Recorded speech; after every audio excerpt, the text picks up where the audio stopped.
నమస్తే, welcome to our voice. నేను journalist నవత. కృష్ణుడు యుద్ధాన్ని ఎలా చేయాలో చెప్తే అర్జునుడు యుద్ధంలో విజయం సాధించాడు.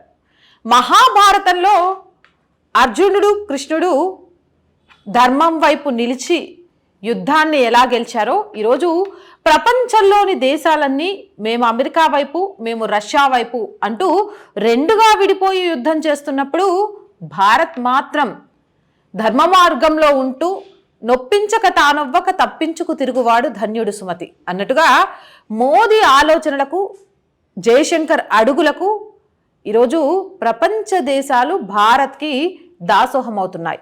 ఇది నేను ఇప్పుడు ఎందుకు చెప్తున్నాను అనంటే, ఇప్పుడు మొత్తం ఒకసారి మనం చూసుకుంటే రష్యా కానీ, అమెరికా కానీ, ఇరాన్ కానీ భారత్ తోటి సత్సంబంధాలను కొనసాగిస్తున్నాయి.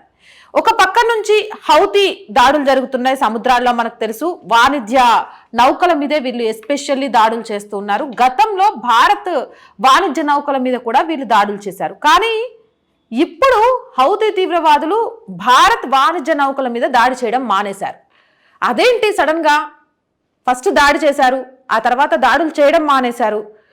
మిగిలిన దేశాలకు సంబంధించి కూడా వాణిజ్య నౌకలకు సంబంధించి భారత్ బాధ్యత తీసుకొని ఎలాంటి ప్రమాదం లేకుండా తీసుకురాగలుగుతోంది.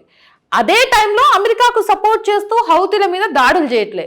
అసలు ఏం చేస్తున్నారు, దీని అనకంతా ఏం నడుస్తోంది అని ఇప్పుడు దీనికి సంబంధించిన అసలు విషయాన్ని బయటికి రాబట్టడం కోసం పెద్ద పెద్ద పత్రికలు, అంటే ప్రపంచంలోనే అగ్రగామిగా చెప్పుకునే పత్రికలన్నీ కూడా ఆరా తీయడం మొదలుపెట్టాయట. ఆరా తీస్తే ఆశ్చర్యపోయే విషయాలు వెలుగులోకి వచ్చాయట. అవేంటో మీతో చెప్తాను. ఇక రష్యా, అమెరికా, పాలస్తీనా, ఉక్రెయిన్ ఇవి ఎప్పుడు దాడులు చేసుకుంటూనే ఉంటాయి. కానీ మీరెవరి వైపు అని భారత్ని అడిగితే చిరునవ్వు నవ్వి వదిలేస్తారు. పాలస్తీనా నుంచి ఏ పని కావాలన్నా, ఉక్రెయిన్లో మన విద్యార్థులు ఉన్నా సరే భారత్ చేయించగలుగుతుంది. అలాగే రష్యా, అమెరికా వార్ జరుగుతున్నప్పుడు యాజ్ ఇట్ ఈజ్ రష్యాకు సంబంధించి భారత్ ఎలాంటి నిర్ణయం తీసుకోలే, అలాగే అమెరికాతో ఉన్న సత్సంబంధాలను తెంచుకోలే. అంటే ప్రపంచంలో ఏ దేశాలు ఎవరి వైపు ఉన్నా కూడా భారత్ కొన్ని విషయాల్లో తటస్థంగా నిలుస్తూనే వచ్చింది. దీనికి సంబంధించి ప్రశంసించింది ఎవరో తెలుసా? పుతిన్. ఏమని అన్నాడు అనంటే, అలీన విదేశాంగ విధానాన్ని నడుపుతున్న ఏకైక దేశం భారత్, ఏకైక నాయకుడు ప్రధాని మోదీ. ఈ మధ్య కాలంలోనే ఒక సభలో రష్యా అధ్యక్షుడు పుతిన్ ఈ వ్యాఖ్యలు చేసినట్టుగా కూడా తెలుస్తోంది. అయితే అసలు ఏం జరిగింది, ఎందుకు ఈ హౌతీ తీవ్రవాదులు భారత వాణిజ్య నౌకల మీద దాడి చేయడం మానేశారు అంటే, దీనికి సంబంధించి కొన్ని అంతర్జాతీయ పత్రికలలో వచ్చిన వార్తలు ఏంటి అనంటే,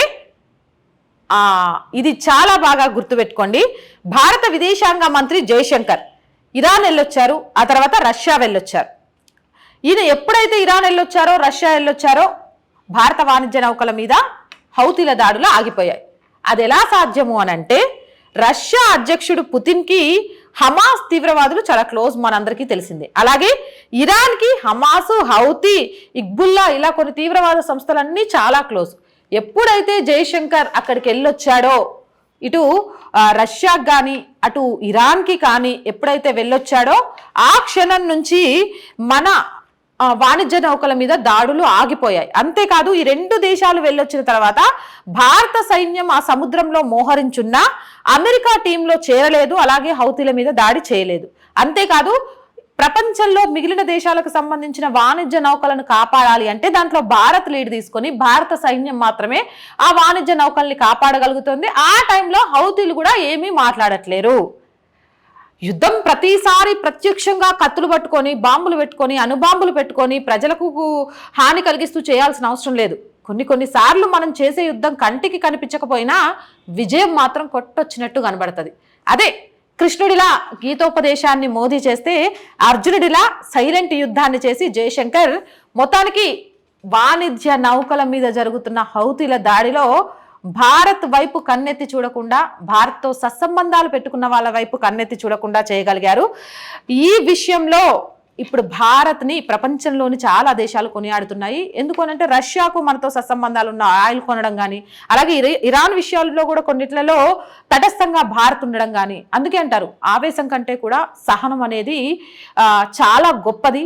సహనం వల్ల వచ్చే విజయం అనేది చాలా గొప్పగా ఉంటుంది అని. ఈరోజు భారత్ విజయాలకు మోదీ ఆలోచనలకు అవే కారణం అంటూ కూడా నీరాజనం పడుతున్నారు. మరి ఈ వీడియోపై మీ అభిప్రాయం ఏంటి అనేది కింద కామెంట్ సెక్షన్లో తెలియజేయండి. ఇలాంటి మోర్ వీడియోస్ కోసం మన ఛానల్ వెంటనే సబ్స్క్రైబ్ చేసుకోండి.